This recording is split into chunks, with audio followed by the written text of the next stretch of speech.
Hi, Professor. Hello, Evan Cesar. How are you?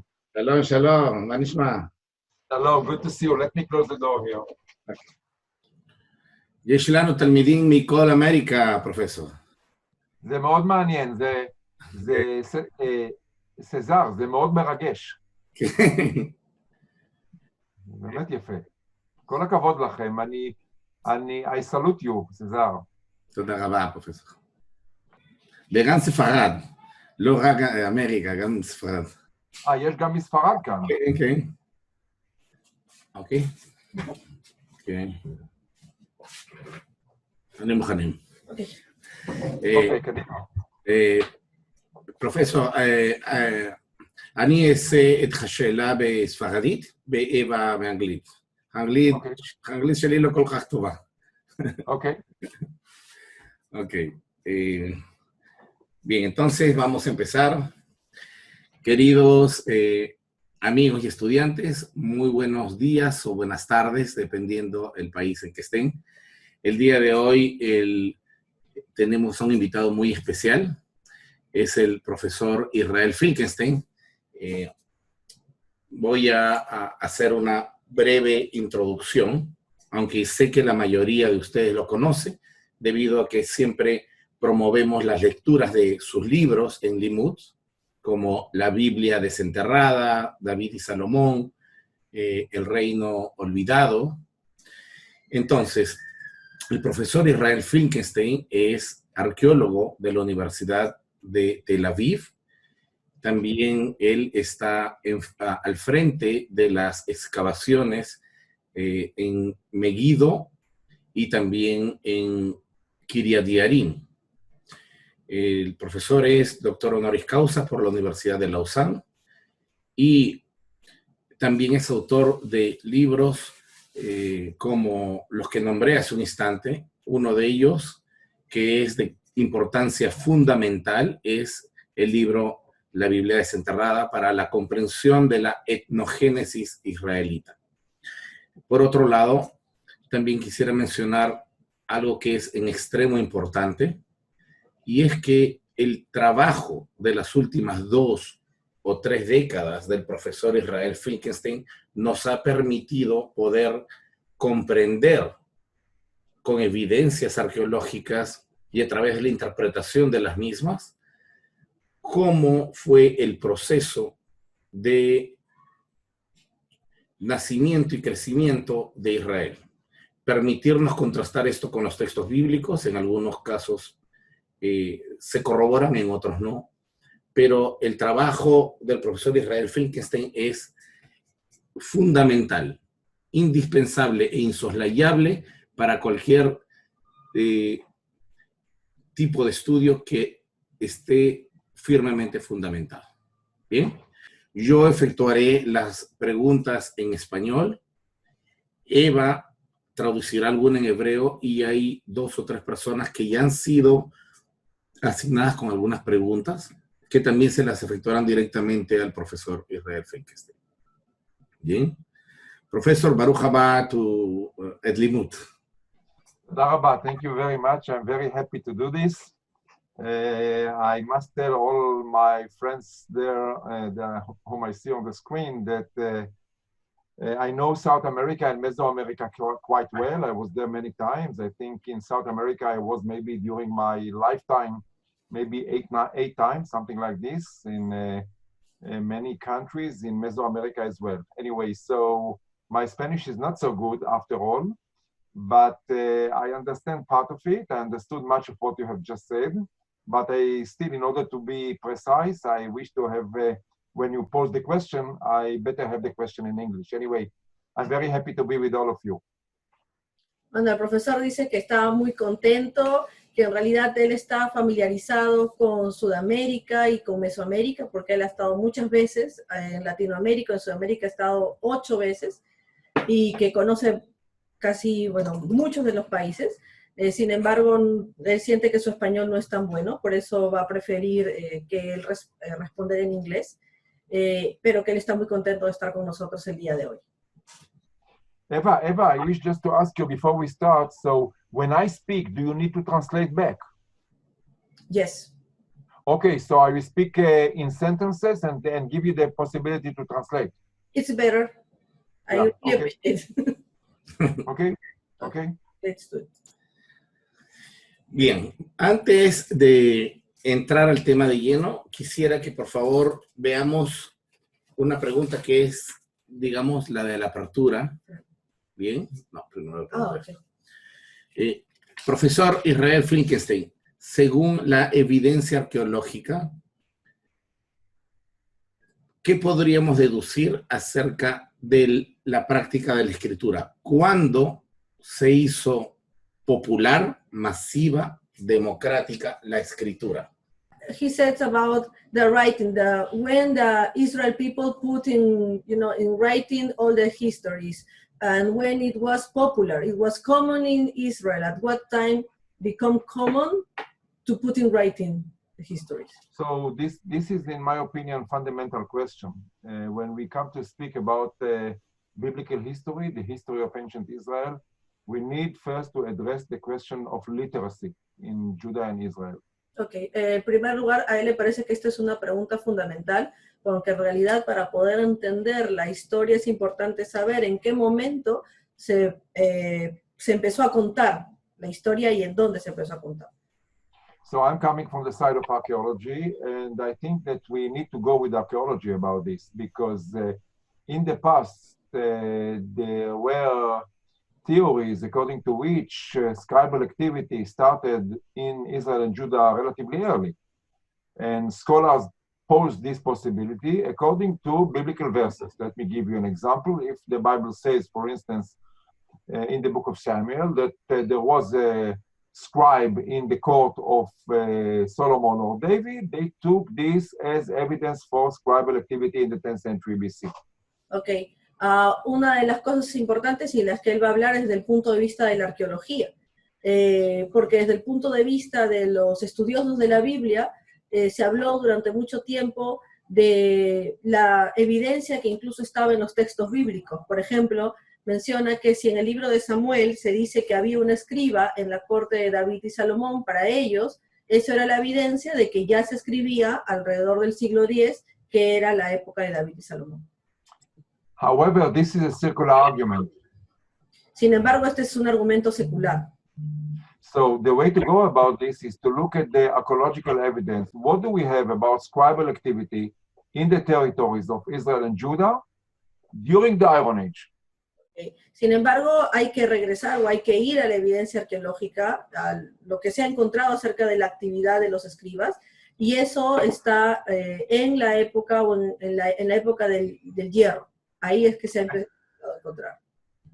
And we must do this according to, again, I'm saying the archaeological evidence for those places where we can retrieve inscriptions in good context. So good context, I mean that we know about the context stratigraphically from the point of view of typology of ceramics, and if possible from the point of view of radiocarbon dating of the given strata.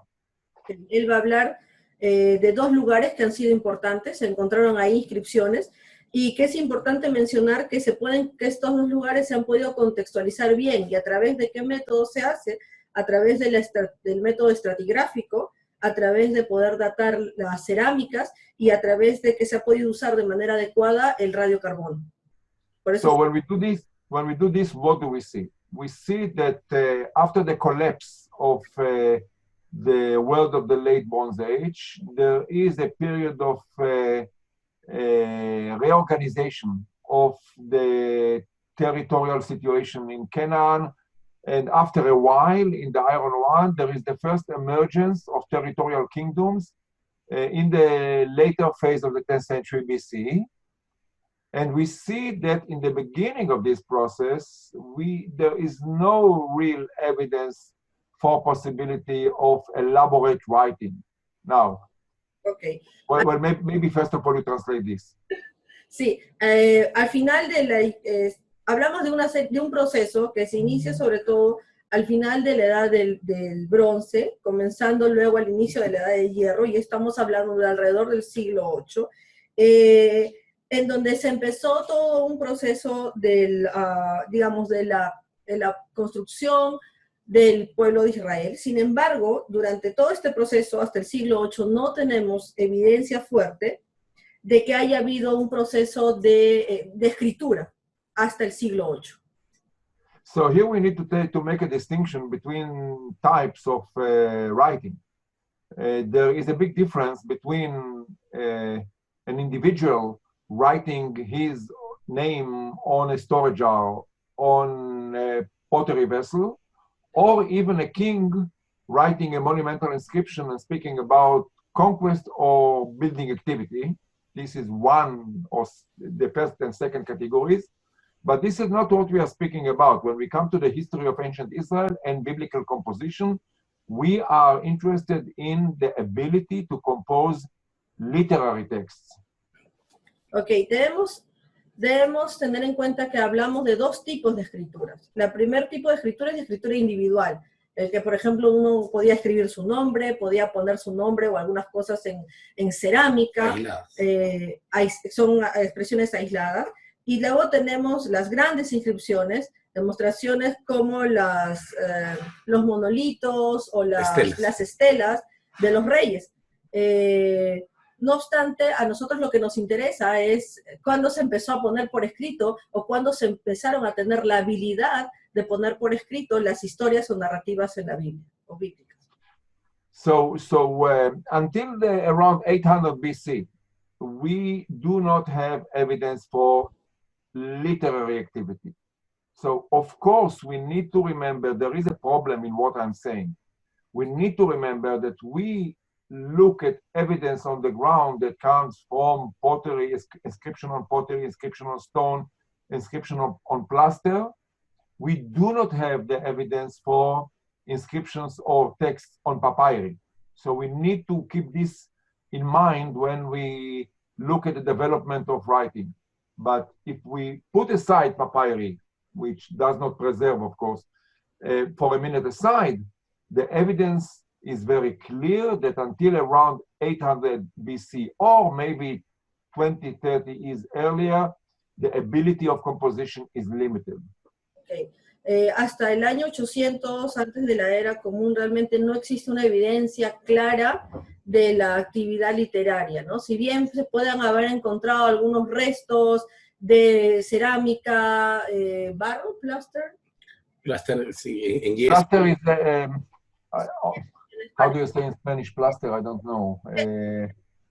Yeso. Yeso. On the wall, on cover on the wall. Es yeso, que son muy aisladas. Realmente no hay una actividad, y obviamente también si hablamos de los papiros tampoco se tienen conservados, por lo tanto, salvo que puedan haber sido 20 o 30 años del año 800, nuevamente no existe mayor evidencia de una narrativa literaria o de la habilidad narrativa literaria hasta el 800. So the earliest compositions that we can speak about, which in a way resemble biblical compositions, are around 800 BC or a little bit later.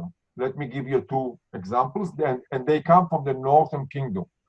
Let me give you two examples. The first one is the inscription on plaster on the wall at Tel Dir Ala. This is very well known, the Balaam inscription. And then there is also a literary inscription, also on plaster, from the site of Kuntilat Ajrud in the Sinai Peninsula. This site, Kuntilat Ajrud, although it is in the south, it belongs from the cultural point of view to the Northern Kingdom. Okay.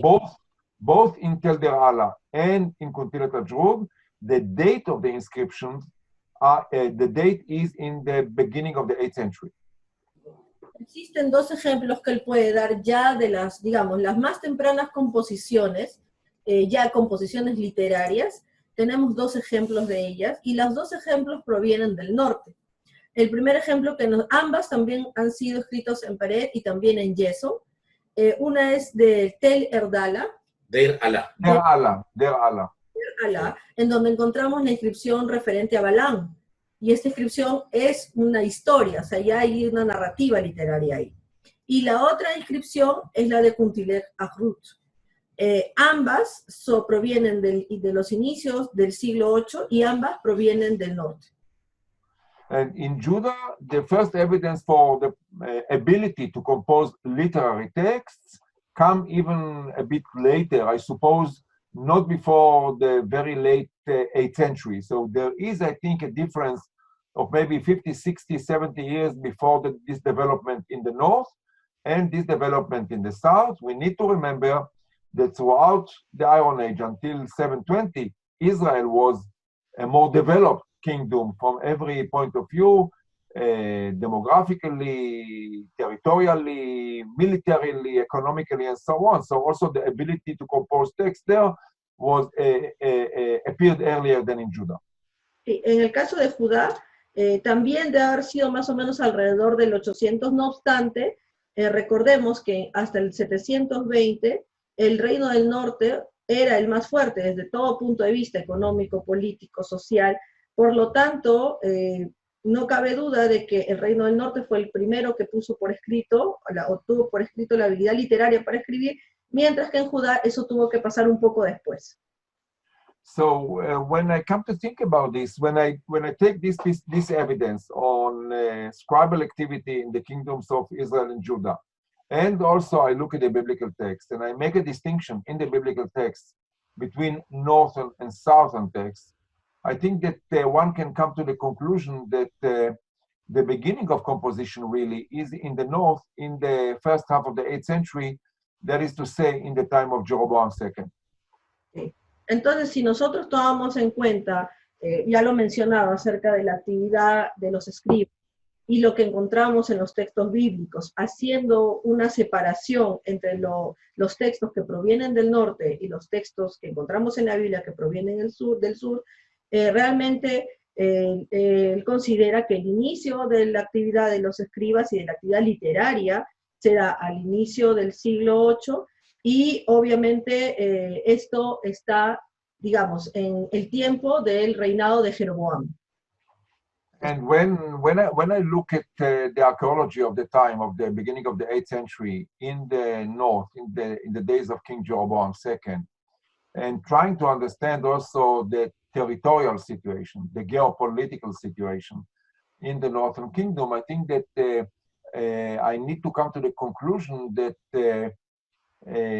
it is logical to suggest that there was some sort of an attempt to compose literary texts in the North in order to portray the foundation traditions and the royal traditions and the heroic traditions of the Northern Kingdom. And I see this as the very beginning of composition of biblical texts.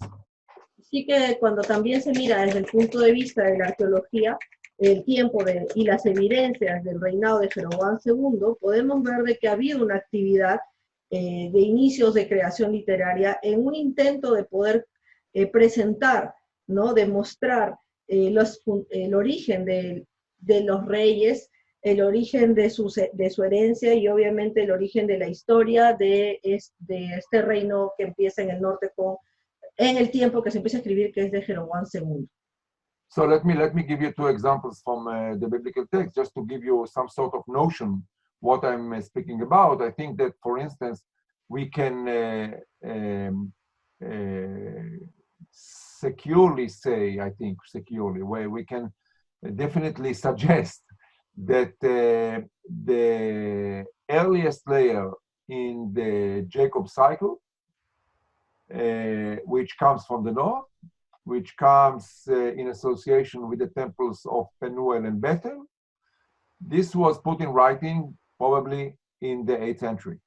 Okay. Or another example, the Ark narrative in the book of Samuel was probably put in writing in the Northern Kingdom at the same time.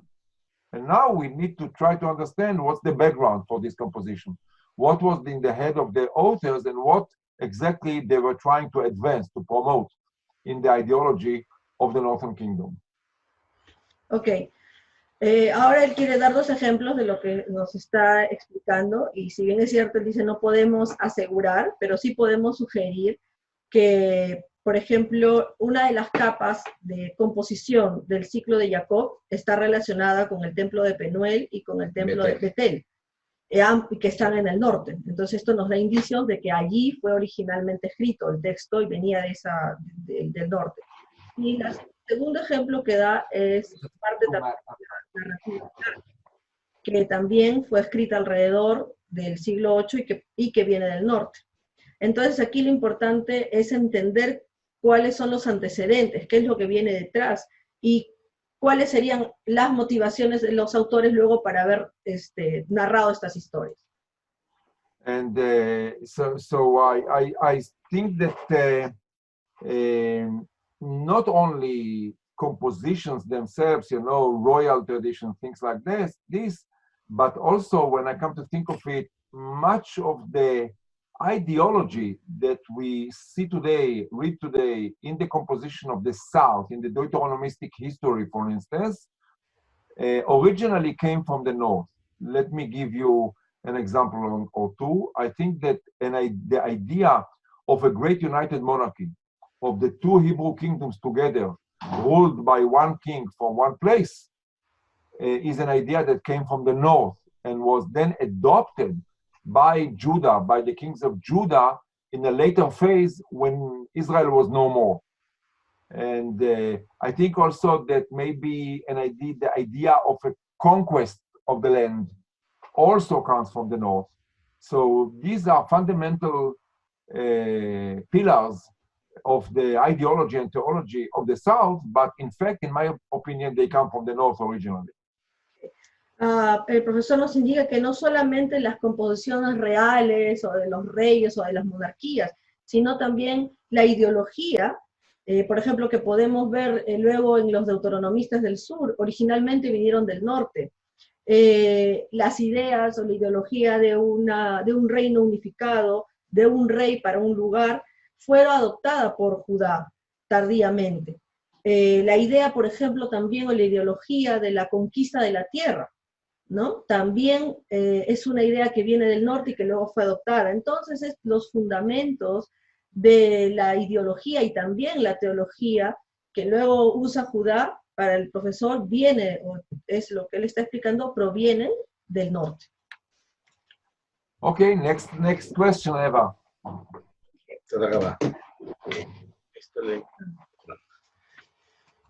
Frank Winkler, ¿estás ahí con nosotros? Sí, More, buenas tardes. Buenas tardes. Professor, I've got a question about the Northern and the South Kingdom. When we talk about them, was there originally ever one kingdom that separated, or were there always two kingdoms? Yes, this is the $64,000 question. Esa es la pregunta, la pregunta del millón. Yeah. Well, I think that, in my opinion, there is no evidence for a great united monarchy in the 10th century. Definitely not a great united monarchy ruled from Jerusalem. Para él, definitivamente no existe evidencia de que para el siglo X haya habido un gran reino unido y menos un gran reino que haya sido reinado desde Jerusalén. I think that as far as I understand the archaeological evidence, in the 10th century, Jerusalem was a small town, relatively. I see no difference between Jerusalem of the 10th century and, let's say, Jerusalem of the 14th century BC in the time of the Amarna letters and Amarna tablets. Jerusalem grows and becomes important only in a later stage, not before the second half of the 9th century. And Judah becomes a real territorial kingdom, in my opinion, not before the same time, in the second half of the 9th century. And there is no evidence, let's say, for the big construction activities of King Solomon in northern places. Ok, entonces para el profesor realmente, para el tiempo de, por ejemplo, el siglo X, Jerusalén era una ciudad muy pequeña, muy chica, no tan importante ni tan grande, perdón, igual de importante en su tamaño pequeño de lo que fue Jerusalén en el siglo XIV, también antes de la era común, que es la época en donde se han datado las tablillas de Amarna. Entonces no era nada grande. Y realmente, si vamos a hablar de cómo esto fue creciendo, Jerusalén se vuelve grande mucho tiempo después, luego de la segunda mitad del siglo IX. No existe evidencias de grandes construcciones asociadas, por ejemplo, al rey Salomón, para la época en que la Biblia nos dice que el rey Salomón construyó esas ciudades. And it's not only Jerusalem. We need also to look at the territory of Judah. Let me give you an example. If I take all the evidence from the archaeological surveys that have been conducted in the highlands of Judah, that is to say, to the south of Jerusalem, for the 10th century, the evidence is very meager. We have just a few settlements, and one can estimate the population at perhaps several hundreds of people, perhaps 1,000, a little bit more, but not much more than that. So this could not have been the center of activity for a great monarchy, which a great kingdom which ruled over the entire territory of the ancient land of Israel from Dan to Beersheba. Okay. Asimismo, no solamente se puede tener ejemplos de Jerusalén, sino también del mismo territorio de Judá. Si nosotros, por ejemplo, observamos las tierras altas de Judá, para esa época existen muy pocos asentamientos, y esos pocos asentamientos tienen poca población, que no son más allá de 1,000 personas o poco más. Entonces no existe posibilidad de que Judá haya podido ser el centro de una gran monarquía que pudiera haber gobernado desde el norte hasta el sur. So the inevitable conclusion is that the idea of a great united monarchy ruled by a Davidite king, by Davidic, from the Davidic dynasty, king in Jerusalem, ruling over the entire land of ancient Israel, the two Hebrew kingdoms combined, this idea is an ideological construct that comes from Jerusalem when Israel is no more. So then they can promote the idea that the entire territory of the Hebrews must be ruled by a king sitting in Jerusalem, and all the cult activity must take place in the Jerusalem temple. So this idea is an ideological construct, a theological construct that comes from the south after 720 BC. Así que realmente es la conclusión inevitable a la que podemos llegar, es que la idea de una monarquía davídica que hubiera gobernado desde el centro de Jerusalén hacia todo el territorio es una construcción ideológica, es una construcción teológica, y que esto sucedió, o se empezó surgió esta construcción ideológica y teológica desde Jerusalén, cuando Israel ya no estuvo más, es decir, después del año 720. Y es allí donde surgen estas ideas de que había habido una dinastía, que es la dinastía davídica, que reinó desde Jerusalén, y obviamente que tenía el templo de Jerusalén como el lugar más importante, y que llegó a gobernar todo como un solo rey. Let me explain to you how I myself got to this conclusion, because I'm coming from the side of archaeology. So we have this description of a great united monarchy, and you have the description in the book of Kings, in the first book of Kings, chapter 9, of King Solomon constructing, engaged in construction activity in the sites of Megiddo, Hatzor, and Gezer, which are northern sites anyway you look at them. However, when I come to the site of Megiddo, when I'm excavating there, what I see is that in the 10th century, we are still in what I can describe as a late Canaanite material culture. And in fact, the beginning of Israelite activity at the site is only in the late 10th century, and the palaces which had been associated with the King Solomon in the past, today are radiocarbon dated not to the 10th century, but to the 9th century BC. So basically what we see is that the archaeology pulls the carpet from under the foundation of the idea of a great united monarchy. Bueno, entonces ahora él explica ya desde el punto de vista de la arqueología.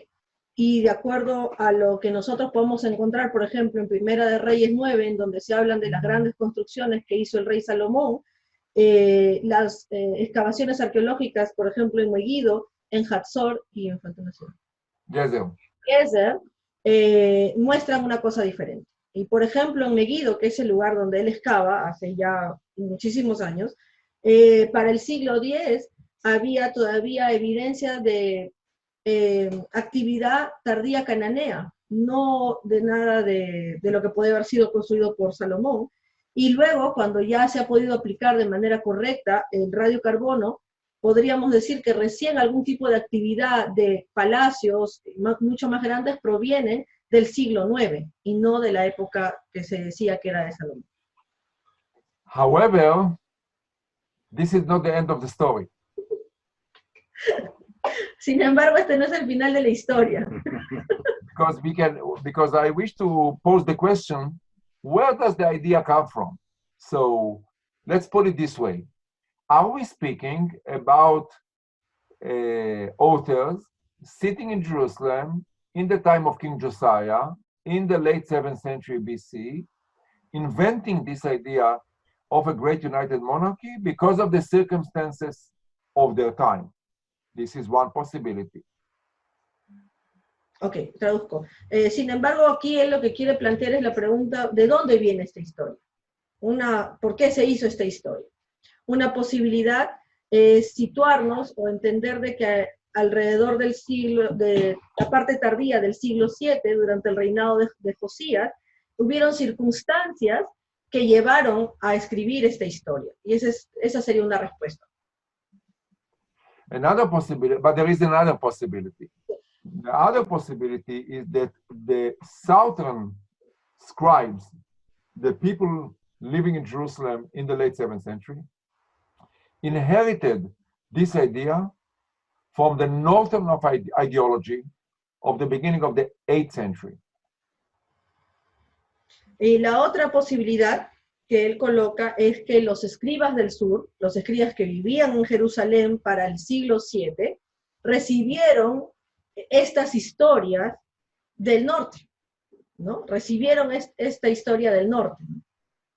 And I'm saying this because I think that we do have evidence, in fact, for a great united monarchy. And this great united monarchy, the real great united monarchy, is the united monarchy of King Jeroboam II, who ruled in the northern kingdom in the beginning of the 8th century. ¿Y por qué él dice esto? Porque realmente sí hay evidencia de que hubo una gran monarquía. Sí existió un gran reino, pero este gran reino era el reino del rey Jeroboam II, quien reinó en el siglo VIII y que venía del norte. Because the evidence comes from both biblical. The evidence comes from both the Bible, the biblical text, and archaeology. I am referring you to a few short verses in the second book of Kings, describing in chronistic way the confrontation between Joash, king of Israel, the father of Jeroboam II, and Amaziah, king of Judah, in the beginning of the 8th century at Bet Shemesh. According to these verses, which are chronistic verses, that is to say, they probably preserve an historical memory.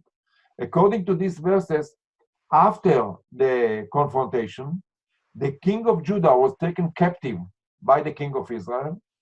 And then they say that the king of Israel broke the city wall of Jerusalem, in my opinion, signifying the making of Judah a vassal of the north.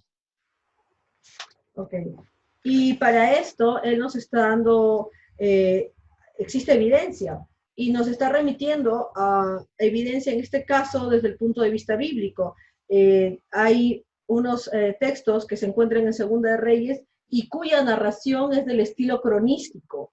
Y él menciona que esta narración del estilo cronístico realmente podemos entender de que tiene una base histórica, tiene un núcleo histórico. En estos textos se narra la confrontación o el enfrentamiento entre el rey Joás del sur, del norte, que es el papá de Jeroboam, con el rey Amatzia de Judá.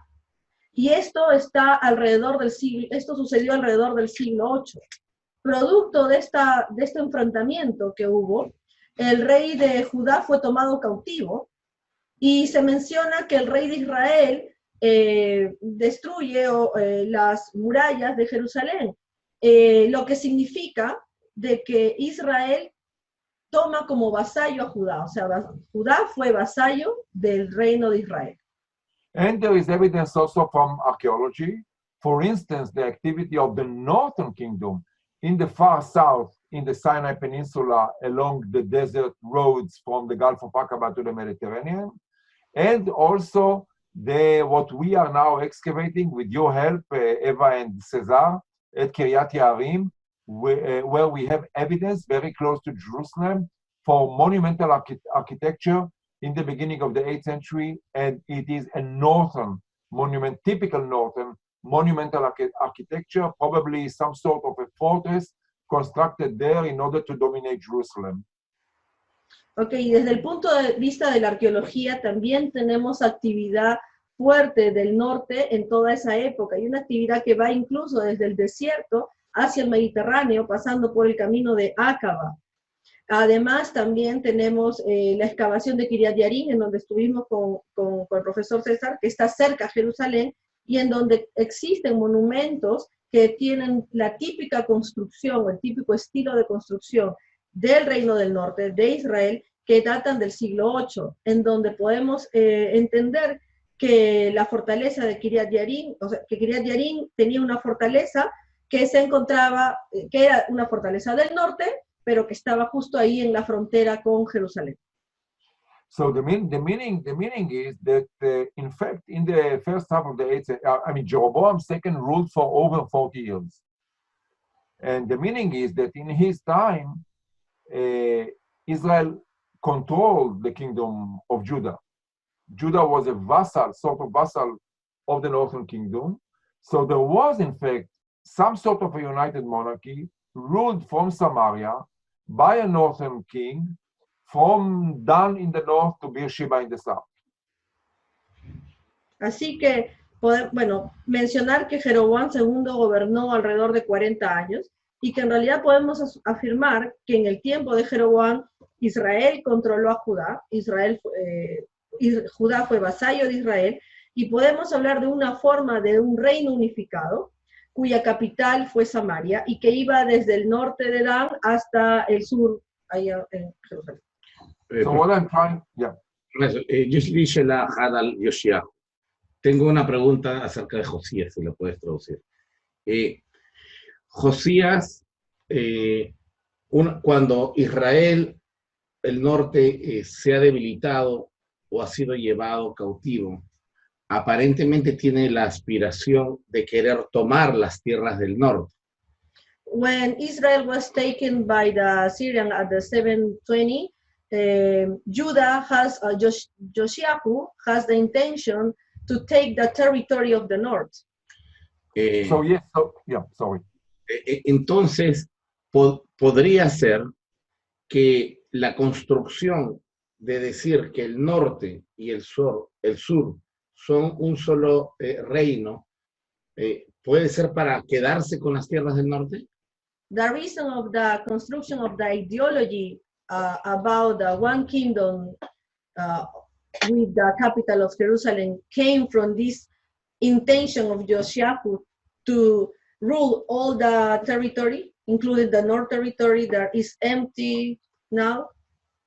So the answer is yes. However, I think that it is based on something that was there before.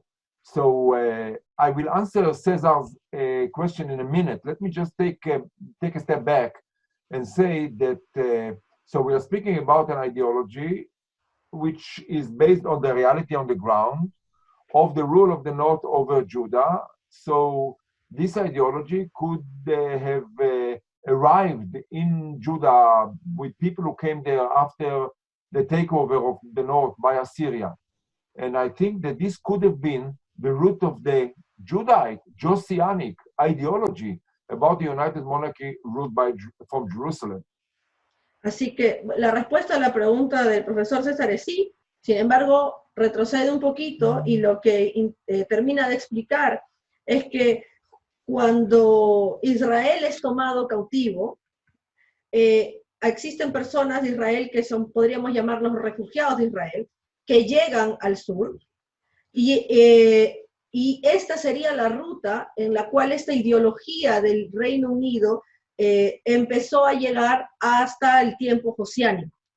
So, and of course, this idea could have been developed for the first time even before Josiah.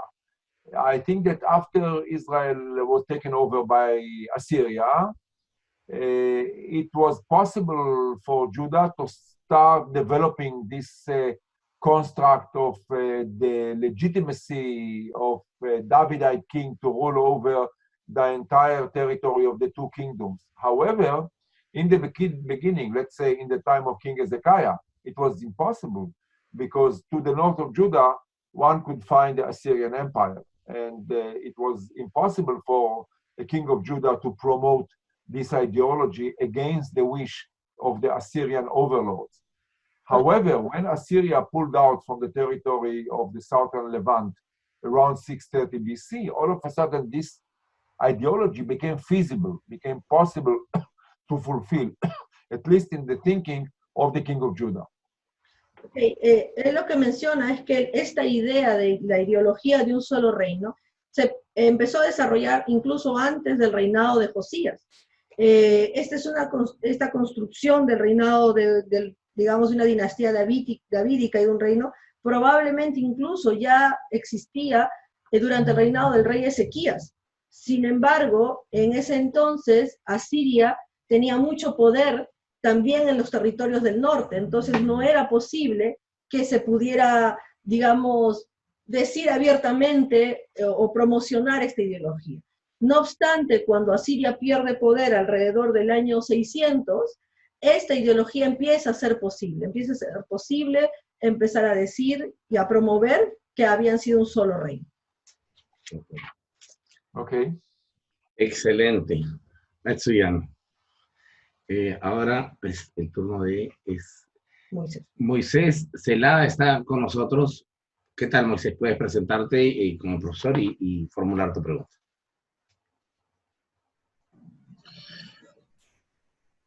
Okay, hello, Dr. Israel Finkelstein. It's really a pleasure to be here and listen to your lecture. Now, concerning the land of Benjamin, did it belong to the northern or the southern kingdom? You're asking me difficult questions today. Let's put it this way. There is, of course, a big debate about it. I have been engaged in a big debate with my friend from Tel Aviv, Professor Nadav Naaman, about it. I think that the answer is not simple. I think we can put it in the following way. In the ideology of the kingdoms, in the thinking of the north of the south, Benjamin is considered to be a northern tribe. This is relatively simple to say. Why is that? Because Benjamin comes from the house of Joseph. So Benjamin belongs in the tribal system of ancient Israel, belongs to the territory of the north. You have Manasseh, Ephraim, and Benjamin. These are the tribes belonging to the house of Joseph. There's no question about it. And by the way, also the name Benjamin indicates this, because what's the meaning of the name Benjamin? The meaning of the name Benjamin is the son of the south. That is to say, he is the southernmost of the northern tribes. Ok, entonces, bueno, realmente están haciendo preguntas muy difíciles el día de hoy. Y esta pregunta no es muy simple, dar respuesta a esta pregunta. Responder a esta pregunta a él lo ha llevado a un debate con su amigo también de la Universidad de Tel Aviv, Nadav Naaman, pero empezamos a hablar acerca de la ideología. ¿Cuál era la ideología? ¿A dónde pertenecía Benjamín? En la ideología del pueblo, Benjamín pertenece al norte. ¿Y qué evidencias tenemos de que Benjamín viene del norte? Viene del norte porque Benjamín es de la casa de José. Viene de la idea tribal de José, que viene del norte. Esa es una tradición del norte. Y ahí nosotros en el norte tenemos a los territorios de Manasés, de Efraín y de Benjamín. Ese es por un lado. Por otro lado, también tenemos evidencia en el mismo nombre de la tribu o del territorio. La palabra Benjamín en español significa el hijo del sur. Y en términos, esto significaría que era la parte más sur del reino del norte. But, of course, we have to make a distinction between this tribal thinking of ancient Israel and the situation on the ground. The situation on the ground is a different story. So, as far as I can judge, when I look very carefully at the archaeological evidence and the history of ancient Israel, and of course, chronistic verses in the biblical text, I think that we need to come to the conclusion that Benjamin, because it was bordering on Judah, switched hands more than once. Ok, sin embargo debemos hacer una distinción de esta antigua idea tribal que existía. Y si hacemos uso de la arqueología, de la historia y también de los relatos que están en la Biblia, podemos decir que geográficamente Benjamín se ubica en la frontera entre el norte y el sur, y por tanto cambió varias veces entre pertenecer al norte y pertenecer al sur. So basically, if I want to make it to give it to you in a simplistic way, we can say that until 720, most of the time, Benjamin was territorially in the hands of the north. After 720, it was in the hands of Assyria, and then when the Assyrians pulled out, Judah expanded to the north in the time of King Josiah and took over this territory. Así que si queremos responder a eso de una manera muy simple, podríamos decir que hasta el año 720, Benjamín perteneció al norte, que después del 720, cuando Asiria toma control de esa zona, perteneció a Asiria, y luego de que Asiria es relegado a partir del año 600, Judá, y en este caso la expansión que hizo Josías, lleva a tener a Benjamín como un territorio del sur. Esa sería la forma simple. Of course, it is possible that there was an episode even before when Benjamin, or part of the territory of Benjamin, was controlled by Judah. But basically speaking, I think until 720 or so, it was in the territory was in the hands of the north. Así que es posible que, o en todo caso, puede haber habido algún episodio anterior, que incluso el tiempo que él está mencionando que pertenece a Judá. No obstante, eso no quita que, si lo queremos poner en términos sencillos, hasta el 720 Benjamín era del norte. Of course, the best evidence for Benjamin being ruled by Judah in the time of King Josiah comes from two sources, first in the book of Joshua and the second one in the book of Kings. In the second book of Kings, in the book of Joshua, we have the list of towns of the tribe of Judah, Judah and Benjamin, which is understood as a list of towns that reflects the administration of the kingdom of Judah in the time of King Josiah. It includes the towns in the territory of Benjamin.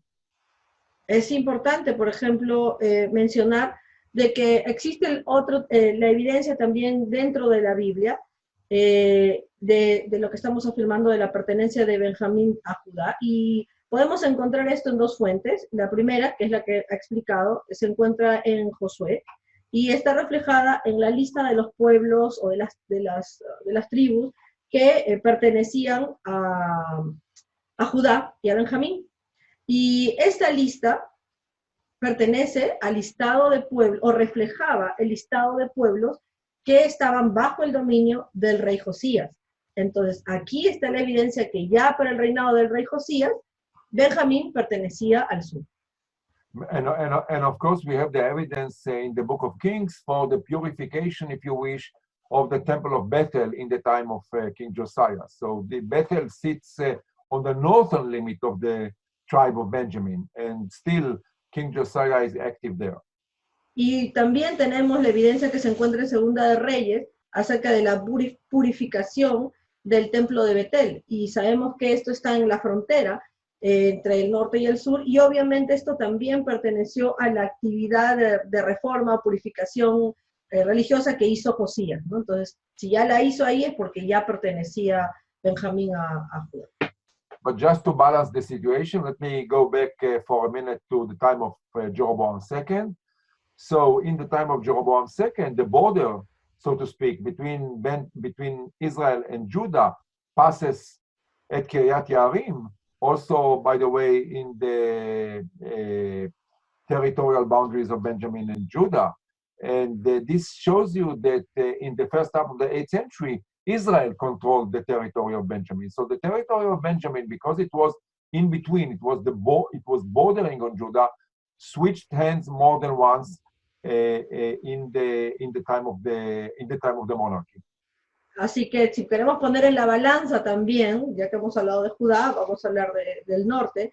En el tiempo de Jeroboam II, Benjamín era la frontera de Israel y Judá, y dentro de esta frontera, por ejemplo, se encuentra Kiryat Yarim. Entonces, para el tiempo del siglo VIII, Benjamín estaba bajo el control de Israel, así que podemos decir que Benjamín cambió de manos muchas veces, ¿no? En todo este tiempo. Ok, otra más. Sí. פרופסור, השאלה הזאת באה מהספר שלך, דוד ושלמה. Okay. Esta pregunta que viene va a ser extraída de su libro David y Salomón. Para que hagas la traducción, Eva.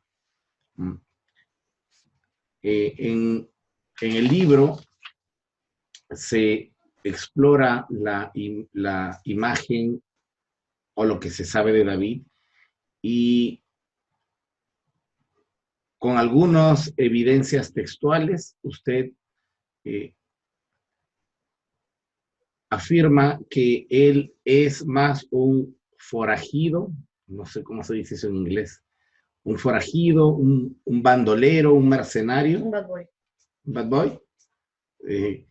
Y entonces, y es probable, según la tesis del libro, que algunas de los eventos o algunas de las acciones que se atribuyen a David en realidad no fueron de él. ¿Podría hablarnos acerca de esto, por favor? In your book, David and Solomon, you make a statement about how really was David. David probably was a bad boy, that, you know, robber, mercenary, and that a lot of events of the history of the day of David in the Bible are not like that. So what do you say about the historical David? So I would say the following: when we speak about the founders, because I'm going according to the biblical tradition, okay? When we speak about the founders of the Davidic dynasty, David and Solomon, we need to try to verify their historicity. And we are dealing here with two different cases. The difference of King David is the case of King David, is very different than the case of King Solomon. En primer lugar, lo que tenemos que entender es, y está hablando sobre todo desde la perspectiva de la Biblia, es que los fundadores de la dinastía davídica, que fueron David y Salomón, lo primero que hay que hacer es verificar la historicidad. Y para el caso, la verificación de ambos es totalmente diferente. Es un caso para el rey David y otro caso totalmente diferente para el rey Salomón. Let me start by saying that, in my opinion, there is no question that we are dealing with historical figures. Así que en primer lugar, lo que él quiere establecer es que en la opinión de él no existe ninguna duda de la historicidad del rey David. Why am I saying this? Because of two reasons. First of all, we now have very clear evidence from the Tel Dan inscription from the 9th century BC, in which the king of Damascus is, he relates to the kingdom of Judah as the house of David, Beit David, which means that he knows in the 9th century that the founder of the dynasty in Judah was a person named David. En primer lugar, bueno, para eso existen dos razones por las cuales él afirma de que el rey David sí existió. Una de ellas es la inscripción de Tel Dan, que data del siglo IX, en la que el rey de Damasco vence al rey de Judá, que era el rey de la casa de David. Entonces, en ese sentido, existe evidencia de que ha habido un David. Also, I don't see the logic of arguing that David and Solomon are not historical.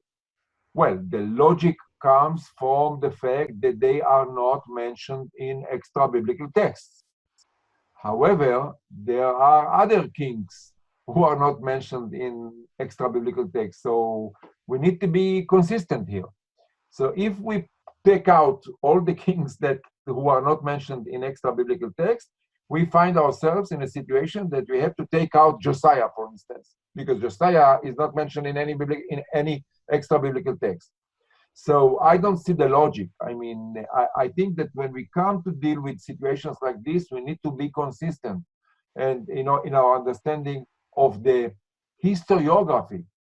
Of course, it is legitimate to ask questions regarding, for instance, how did the Deuteronomistic author in the 7th century BC, how did he know about the time of David and Solomon? This is legitimate to ask, and it is not easy to answer this question. However, this does not lead me to argue that the very early monarchs are not historical. La otra razón es que realmente él no le encuentra lógica a la discusión acerca de que no habrían existido David y Salomón porque no existen textos extrabíblicos que los mencionen. Y si somos tan estrictos en decir que algún rey que no aparece en un documento extrabíblico no existió, entonces tendríamos que también decir que Josías no existió. Y eso obviamente nos traería muchos problemas. Entonces lo que él dice es que hay que ser consistentes. Y también tener en cuenta de lo que fue la historiografía. Entonces, en realidad es válido hacernos las preguntas.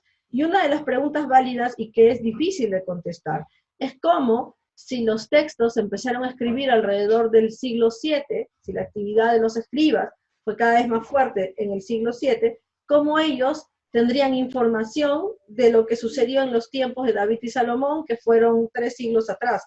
Son preguntas válidas, pero eso no quita de que ellos hayan sido históricos. So let me now go back to the question of Professor Silva. So when we compare the texts regarding David and Solomon, let me start with Solomon. In my opinion, for Solomon, who must be historical, the description of his kingdom in the first chapters of the first book of Kings, the description does not reflect realities of the 10th century BC at all. En primer lugar, va a responder la pregunta ahora sí del profesor Silva, y va a referirse en este caso a los textos que hablan, en primer lugar, del rey Salomón, quien nuevamente él afirma que para él fue un personaje histórico. Y cuando se describe al rey Salomón en los primeros capítulos del Libro de los Reyes, la descripción que hacen sobre el rey Salomón y todo lo que tenía no es verdadera, no coincide con lo que existía para esa época. However, when we when we shift from Solomon to David, although we are going back in time, for David, I think that there is more, how to say, evidence that comes from the early centuries of Judahite history. Y cuando vamos de Salomón a David, todavía vamos hacia atrás. ¿no? Entonces ahí todavía tendríamos que buscar evidencias mucho más tempranas de la existencia de David. Let me give you a few examples. Ok, va a dar algunos ejemplos. So the first example, a very interesting one, is the description of King David as a mercenary, troublemaker, bandit, active on the fringe of the kingdom of Judah. Y el primer ejemplo que él da es justamente la descripción que se hace de David, también en la Biblia, como de un bandido, un bandolero, que hacía problemas, ¿no? So this description is in fact, when they say that he is roaming around with 200 or 600 people, you know, and these are difficult people, you know, bitter and so on and so forth, this description is equivalent to descriptions of groups of Apiru in the Amarna texts. Esta descripción que vemos de David, incluso con algunos seguidores, y da un número, creo que es de 200, 400, que también hacían problemas y venían con él, esta descripción que se da de David es equivalente a la descripción de los llamados Apiru, que aparecen en los textos de Amarna. And there is no, it is, when I look at the settlement patterns in the kingdom of Judah, and I have to ask myself, when is this possible? When is it still possible that groups of Apiru are active on the fringe of Judah freely? The answer is that this is possible until the settlements of Judah really expanded into the southern highlands. And since we know archaeologically that this expansion took place in not later than the middle of the 9th century, the result is that the description of a group of Apiru active on the fringe of Judah must describe reality which is pre-middle of the 9th century. Ok, y luego si nosotros buscamos un poco cuáles fueron los patrones de asentamiento que se dan en las franjas o las fronteras o las partes externas de Judá, en donde también donde se está relatando la actividad de los Apiru, la pregunta es ¿cuándo sucedió esto? ¿Cuándo los Apiru se habían expandido? Y esto, la expansión en las partes altas de los alrededores de Judá no fue sino hasta la mitad del siglo IX, ¿no? Y es, Yes, because starting from the middle of the 9th century, the kingdom of Judah was strong enough in order to prevent activity of Apiru groups, let's say in the southern area, south of Hebron. Y entonces podríamos decir que la actividad, digamos, fuerte del reino de Judá se da alrededor de esta mitad del siglo IX, justamente para poder hacer frente a, digamos, a esta actividad de los Apiru. So let's take an incident, a very famous incident like the one with David coming to Nabal and taking his wife Abigail and asking for protection money and so on. I don't see this as possible after the middle of the 9th century BC. Y para eso él está mencionando un incidente que se encuentra en la Biblia, y es el incidente con Nabal, en donde David va y le pide a Nabal comida y no le da, y luego se queda con la esposa de Nabal, que es Abigail. Y para él este evento, este incidente no pudo haberse llevado a cabo, sino es hasta la mitad, como él dice, del siglo IX. No pudo haber sido antes. Another good example is the whole story of the relationship between David and King Achish of Gath. If you remember, King David runs away from the fury of Saul. He runs away to the city-state of Gath, and he becomes a vassal of King Achish. And King Achish gives him the town of Ziklag in the southern part of the territory of Gath, and so on and so forth. So we are still speaking here about Gath as a very important town, probably the most important town in the lowlands west of the highlands of Judah. So I have to ask the question, when is this possible? Of course, the answer is that this is possible only before the destruction of Gath by Hazael, king of Damascus, in the second half of the 9th century BC. Ok.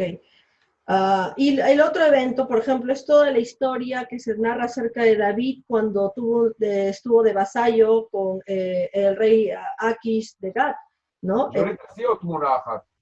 En donde, por ejemplo, también se menciona que el Aquis le da a David para que vaya a vivir a Ziklag, ¿no? Y esto nos da a entender que la ciudad de Gat era importante, y el único tiempo en que esta ciudad pudo haber sido importante en el territorio bajo de la parte oeste de Judá fue antes de que Gat fuera tomada por el rey de Damasco, y esto sucedió por el rey de Damasco, Hazael, y esto sucedió luego de la mitad del siglo IX. So there is no question that in the David story, to differ from the Solomon story, there is a layer that comes from the early days before the middle of the 9th century. Así que si hablamos de la historicidad, existen diferencias en la historicidad de David y Salomón, y podemos decir que tenemos, rastros de historicidad de David en las épocas tempranas del siglo IX.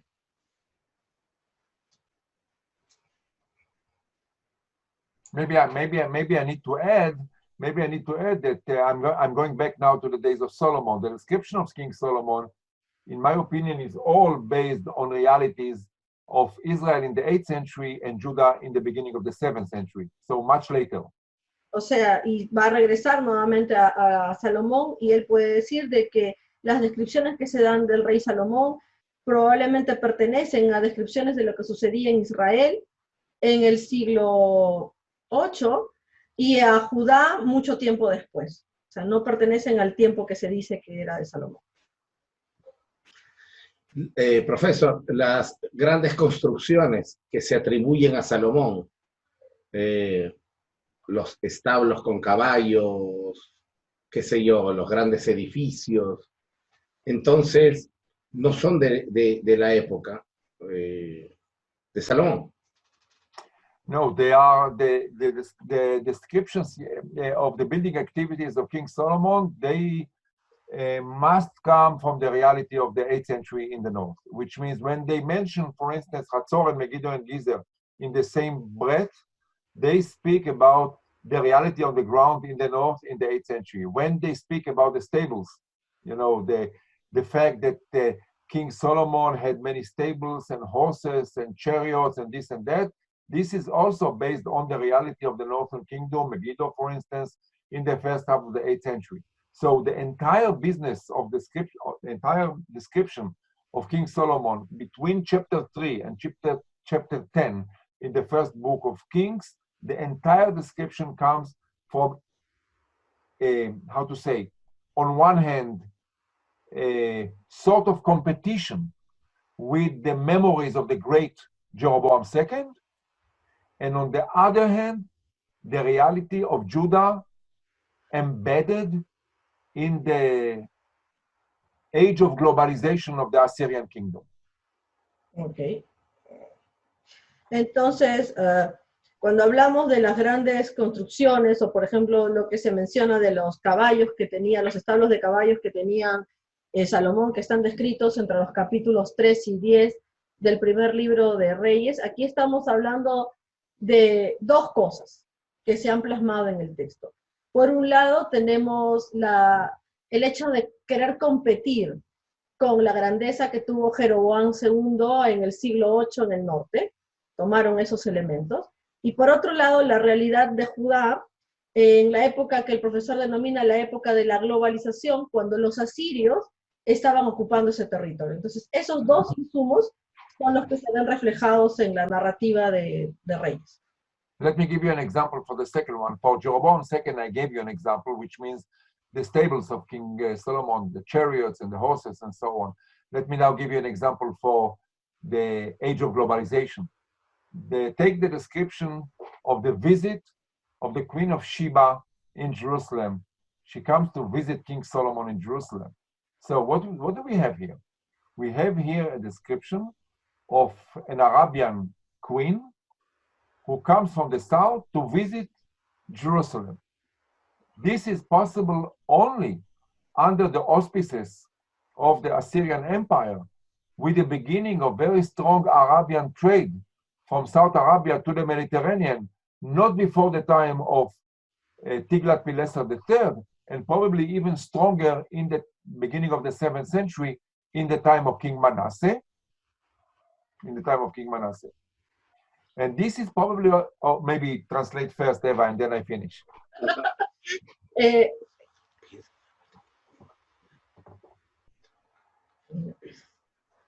Aquí, por ejemplo, él nos va a dar el ejemplo de la segunda parte. O sea, ya ejemplos sobre Jeroboam nos ha dado bastante, pero cuando él habla de la era de la globalización en Judá, él se refiere, por ejemplo, al evento de la visita de la reina de Saba a Jerusalén, que llega a visitar al rey Salomón.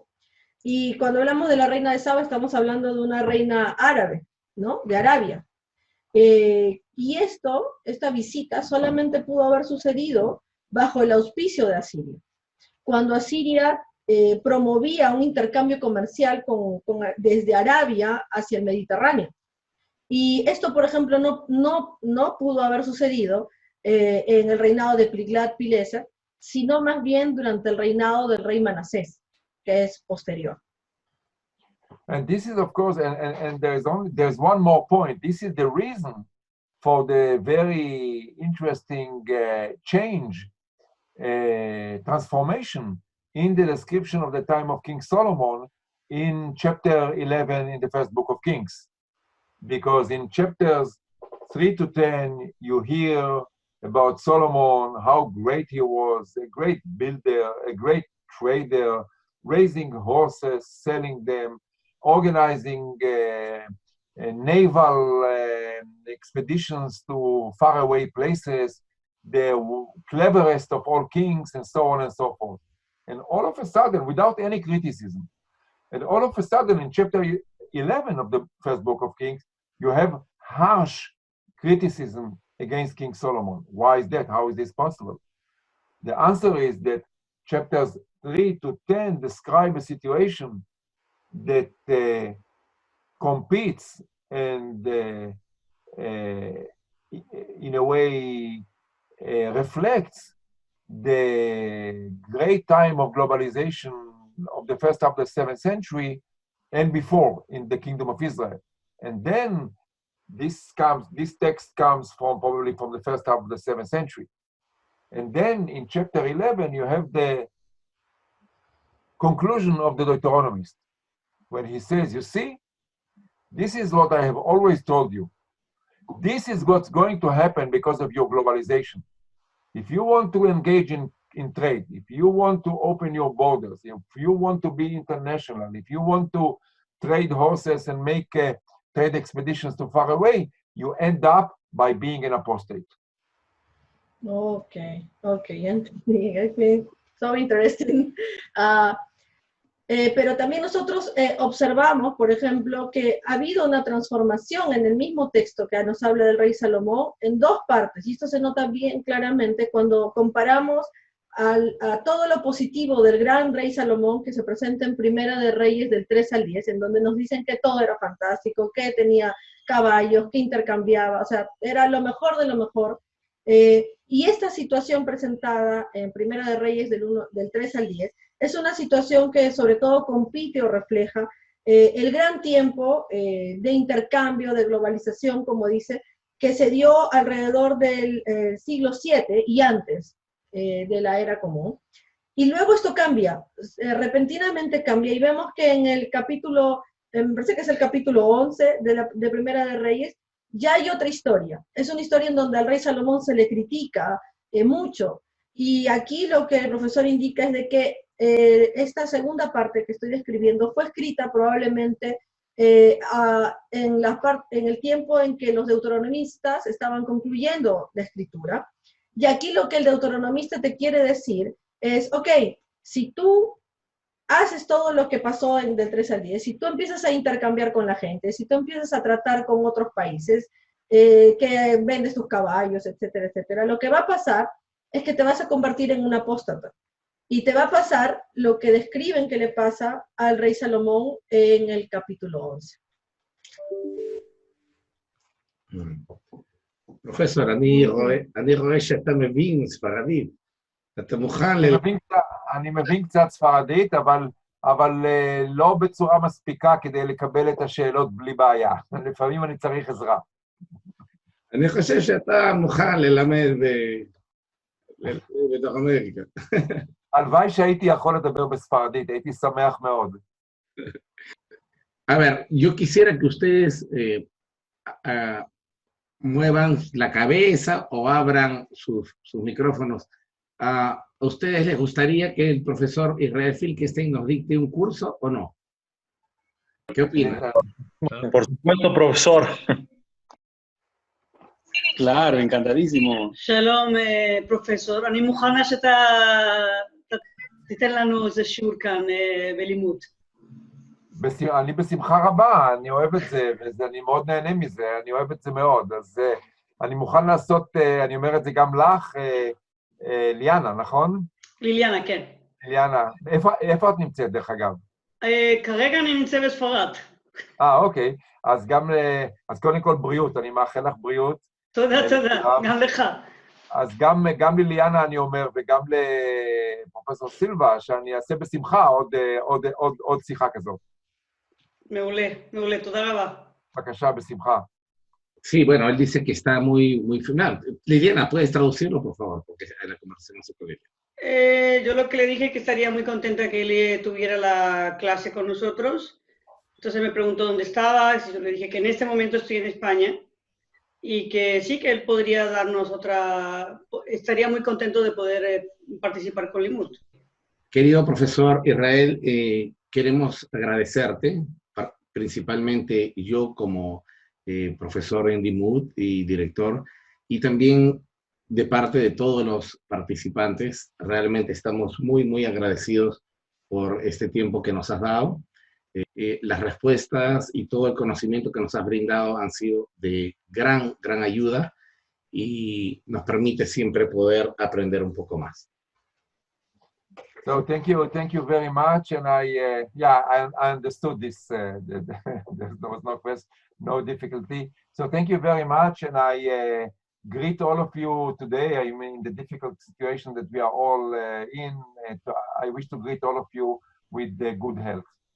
Él agradece mucho las palabras y obviamente en esta situación en la que estamos todos, nos desea pues que todos conservemos buena salud. So professor, see you soon. Take care. God bless you. And this is the end of our lesson today.